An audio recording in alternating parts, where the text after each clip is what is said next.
So some of the key misconceptions concerning the opioid crisis, one of them would be that opioid use disorder is a choice. It's sort of, looked upon, unfortunately, there's still some stigma behind it, and it's looked upon as a failure, whether or not it's with a person. It's like an active choice that they are doing opioids, where in actuality it is a disease, it's an addiction, it needs to be treated as a disease. And I don't think that a lot of people have that mindset. It's a whole paradigm shift where people need to think of it as a chronic disease. For instance, sort of similar to diabetes.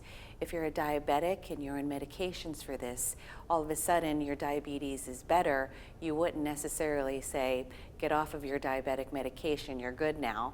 Same thing with medication-assisted treatment involved with treating opioid use disorder. You wouldn't say, you're fine, go ahead and get off of the medications that you need to help treat your disease.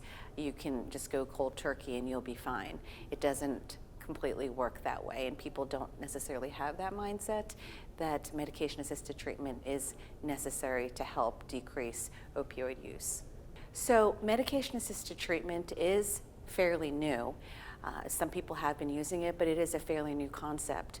So there are not that many facilities that can incorporate giving the medication needed for these patients. And sometimes it's hard to kind of screen out if these patients are going to actually take it, be consistent with it, get the counseling that they need in addition to it, get all the services that are needed with the medication used. So those are some barriers that hopefully our hospital is, and other hospitals too, are addressing.